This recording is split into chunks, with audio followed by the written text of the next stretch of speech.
Welcome to Secrets of Fantasy Art and Storytelling. In this episode, you'll see some of my approaches to drawing and sketch techniques. One of my approaches to sketching is to start with lighter color and to work into darker colors as I refine my sketches. Sometimes when I'm not working on my fantasy art, I like to keep my skills sharp and sketch anything I can get a hold of. For me, sketches should be loose and fun.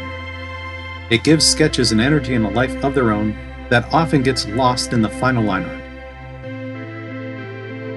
I kind of like this one because there's a lot of tension with the fabric. You can kind of get a feel of push and pull.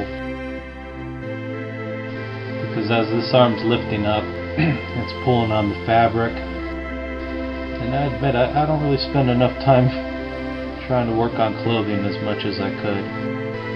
To me, it's like that sort of thing shows up in one's work when they don't spend enough time trying to figure out something. So when I'm finished doing, when I get to the end of the month when I finally want to do an all-out painting, I want to have a lot of the guesswork taken away so that I'm free in my mind to be able to really create something, be like, I don't know, hopefully just that creative flow and connection. Not really worth spending too much time on this. It's just using a piece of reference and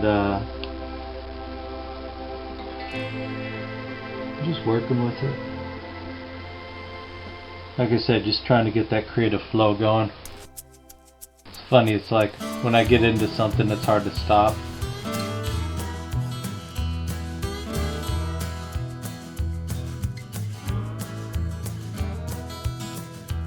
It's what I call maybe noodling.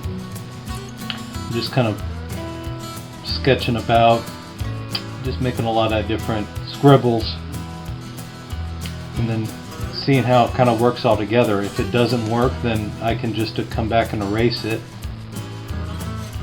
It's kind of all working for me though, that's why I haven't been erasing. Like I feel like I'm getting everything down, in the right places. It's funny, I get a lot of junk mail, and some things I find useful, some things I don't. This catalog, or whatever you want to call it, is I find useful at times because there's a lot of people or products or whatever that I can draw from, and it kind of comes in handy to see what the current trends are in people's fashions, and you might as well take advantage of it. So if somebody wants to send me something for free, why not? This is useful. Okay, so I already know where this is going. I'm going to try to do something here. Maybe kind of break this down and show it in simplification terms. So here is a circle, but I kind of want to give it the idea that it's a sphere. Put a center line. This is where the eyes go. I'm doing this in reverse, but just so you guys can see, usually you'd want to do this ahead of time. And then here's the jaw line. Basically, that's what you got. That's all that is. This is a cylinder. That's all that is. If I put a line behind it, you can kind of see. If I continue this line up, that's where the sphere rests on. I don't know if that makes sense, but it does to me. And this, you can do different things. You can make this into an egg or a cylinder. I'm making it into an egg. Well, let's just say that this is the waist area. I can make that into a cylinder if I want. Trying to make this like a see-through cylinder so that you can kind of see what's going on. This would be the top, and if I make a shadow here, maybe you can kind of see some depth to it. Same thing here, I'll make a shadow. Be kind of hard to make a see-through egg and make it, well, unless you have something behind it, like I don't know, cube or something. It's like behind it. And what if that was see-through too? Just the shading of the cube. Okay, whatever. And then you can make, let's say, like a sphere for the shoulder. And I'll make a sphere over here. And then another cylinder. You want to make sure you have an orientation of direction. If this is coming up a little bit, you're going to see the top of this, only for the edge though. For this one, you'll see the underside of the sphere. And here's the shadow. And then here will be the edge of the top of this cylinder, kind of turning into a cone without the tip. And there's the bottom. And then you can have a cylinder in there for the joint if you wanted. So that's really all. Maybe I'll make it the underside. Okay, so you can see the top of this cylinder.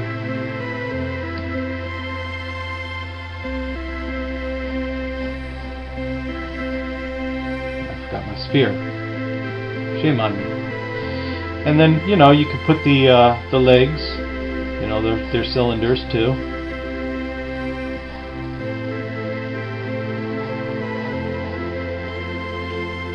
It's really simple. You know, with perspective and whatever, if something's coming towards you, it's going to be larger. And if it's going away from you, it's going to be smaller. So there's my cylinder. And my shadow for the cylinder. Because I guess the light's coming underneath. So that's why the shadow's there. Well, that's the core shadow. Alright, there's the full shadow. And maybe that has a little shadow there too. But that's really all it is. Same thing here. You know, you got, there's the cylinder, cylinder, cylinder, and yeah, there's a ball in that head somewhere. And here you have your choice of making an egg. Glenn Vilppu method. One of his methods is he'll do a kidney bean shape. For the torso and the abdomen.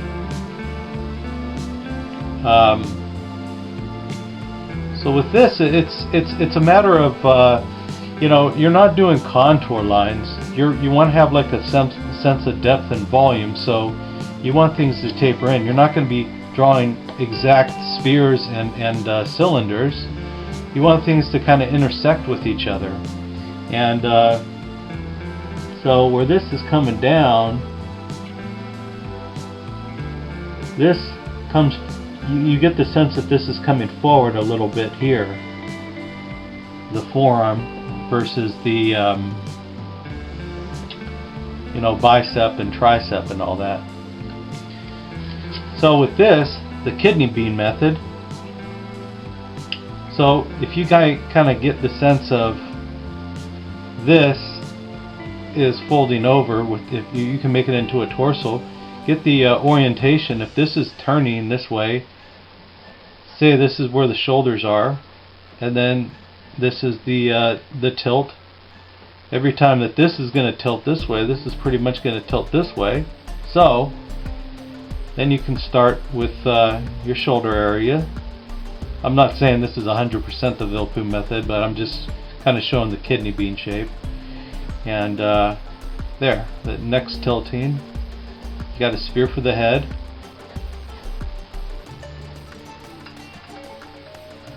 And I don't know, let's say the arm's coming up a bit.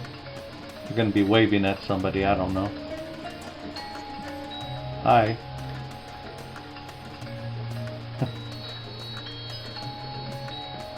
I'm just having a little bit of fun. There's say like the front area.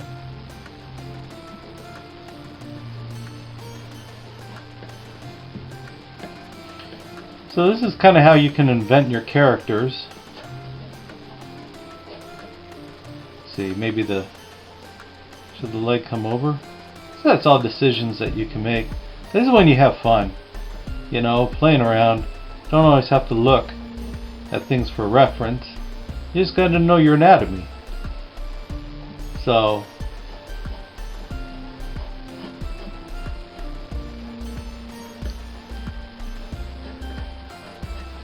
you don't always, like I said, have to draw 100% spheres and cylinders and boxes, and just kind of got to get the sense of volume and form, and then use the principles that, you know, the spheres and cylinders and boxes and shapes have, and apply it to your form. So if you study anatomy, you know that this kind of comes out. This is where the gastrocnemius muscle is, or calf muscle, whatever you want to call it. One of my instructors says if you can name it, you can draw it. At any rate, so that's that. Let's see, maybe we get somebody else here.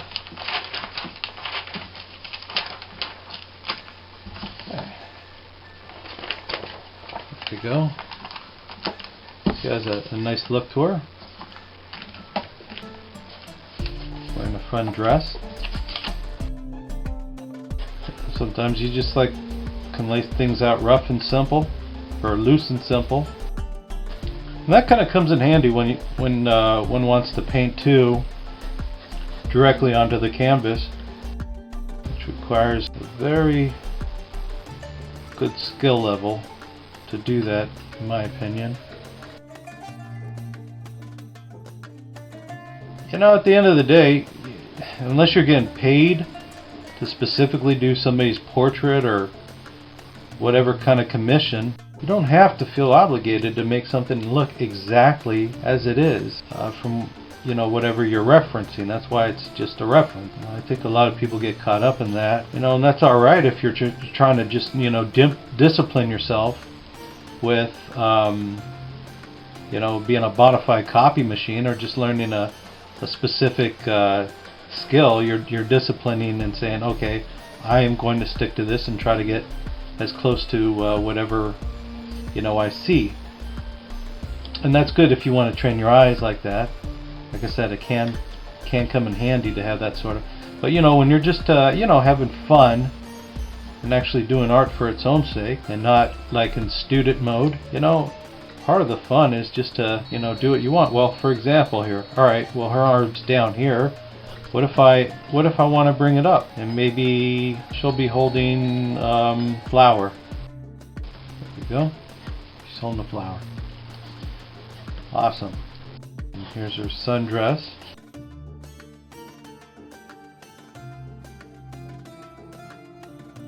So you kind of know what's going on as an artist. So you can convince people of the form that you're creating. Trying to make something look like 3D in a 2D world. You can't have something in 3D on paper unless you start physically building stuff on it. But that's besides the point. Okay, let's move on. Thank you for watching. Be on the lookout for Secrets of Fantasy Art and Storytelling Episode 3 for my Halloween charcoal demo coming soon. To have your own reference of my sketch demonstration of how to break things down into 3D shapes, you can get a free demo in this video description to a link below. Or you can contact me directly on Christopharo.stream for some free drawing references while this offer lasts. And if you enjoyed my video, please subscribe, like, and share.